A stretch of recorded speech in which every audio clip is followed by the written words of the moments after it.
sangat menarik sebab dia pun sangat warna-warni, colourful. Okey, dia ada gambar comel, gambar-gambar kartun.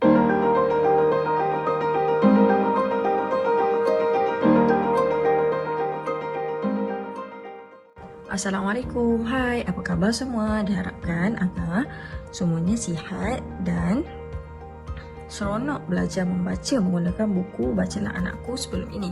Baiklah, untuk mengajar anak-anak seronok membaca, ibu bapa terutama sekali perlu membeli buku dan menyediakan buku yang baik sesuai untuk anak-anak belajar membaca. Baiklah, di hadapan saya ini ada beberapa buah buku yang sesuai digunakan untuk mula mengajar anak-anak membaca. Baiklah, ini adalah buku-buku yang saya rasakan sesuai berdasarkan pengalaman saya. Baiklah, saya mulakan dengan anak-anak membaca, iaitu saya perkenalkan dulu dengan buku Bacalah Anakku.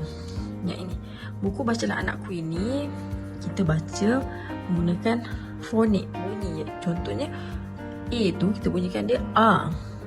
Bagaimana untuk membaca buku Bacalah Anakku ini? Okey, tuan-tuan dan puan-puan boleh merujuk kembali video-video yang sebelum ini yang saya telah masukkan dalam YouTube NTV Kids. Buku Bacalah, cara membaca buku Bacalah Anakku. Okey, dari situ ada beberapa buah video yang ibu bapa boleh tonton untuk mengajar anak cara membaca buku ini. Okey, seterusnya, jika anak-anak sudah mahir menggunakan buku ini dan sudah lancar menggunakan buku ini, ibu bapa boleh teruskan anak-anak untuk menggunakan buku Jom Baca ataupun buku Anakku Bijak Suku Kata. Baiklah, Jom Baca ini adalah keluaran Wasa Power dan buku Anakku Bijak Suku Kata ini keluaran Mami Happy. Nak dapatkan buku-buku ini tak susah pun sebab sekarang kita senang boleh dapat di Shopee, di Facebook pun banyak ejen-ejen sah, jadi boleh dapatkan di situ. Baiklah, untuk buku Anakku Bijak Suku Kata ni, kita lebih kepada mengajar anak untuk membaca suku kata. Okey, seronok menggunakan buku-buku ini sebab pada saya dia sangat warna-warni, dia sangat atraktif, menarik minat anak untuk belajar membaca. Tapi seperti biasalah, satu hari kita jangan paksa anak untuk lebih membaca daripada 2-3, paling-paling pun 3 buku surat. Sebaiknya 1 ataupun 2 ataupun 1 buku surat satu hari pun sudah cukup. Dan digalakkan untuk anak membaca setiap hari. Ambil masa dalam 5 ke 10 minit pun dah cukup, supaya anak-anak dia tak lupa. Okey, macam ni, nama saya Nana. Okey, buku ni bagus sebab buku suku kata ni sebab dia ada warna. Jadi senang untuk anak-anak kenal pasti apa yang dibaca. Nama. Okey, bagus. Pada saya buku ni bagus dan seronok sebab sangat cantik, sangat menarik. Okey, sama juga dengan buku Jom Baca. Jom Baca ni sangat menarik sebab dia pun sangat warna-warni, colourful. Okey, dia ada gambar comel, gambar-gambar kartun, ada setiap perkataan tu ada gambar dia. Lepas tu dia punya susunan pun sangat teratur. Sama juga dengan Anakku Bijak Suku Kata ni, dia pun sangat teratur. Sebab kita baca dulu, cuba baca, lepas tu dia ada cerita. Lepas tu ada suku kata, kita suruh cuba baca. Satu hari 1 muka surat pun dah cukup untuk anak-anak seronok membaca. Okay.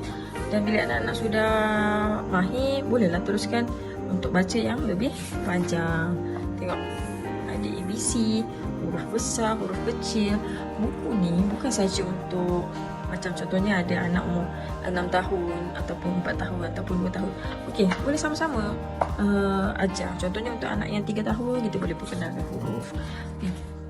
Baiklah, ini buku yang baguslah untuk membaca, untuk ajar anak membaca. Okey, Jom Baca pula, dia menariknya sebab dia banyak gambar. Okey, dia banyak gambar.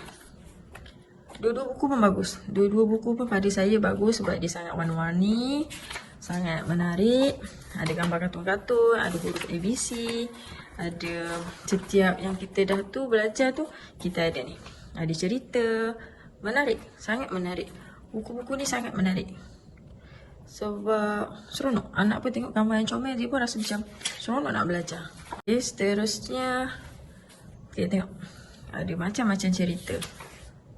Hari-hari kita boleh gunakan kesempatan untuk belajar membaca satu muka surat. Baiklah.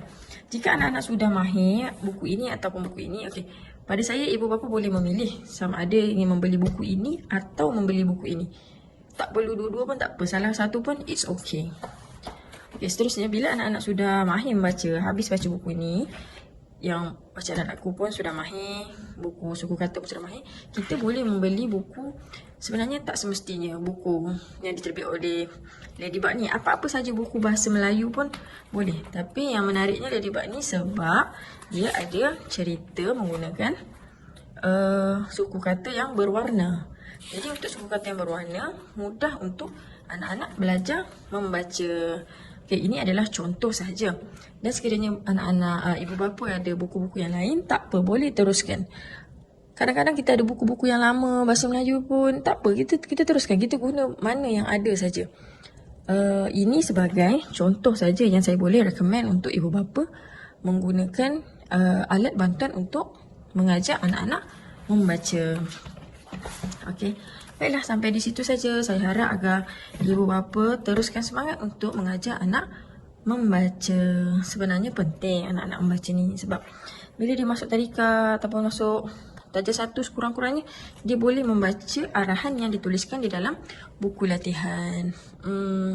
Sampai di situ saja. Saya harap video ini bermanfaat untuk ibu bapa dan juga anak-anak.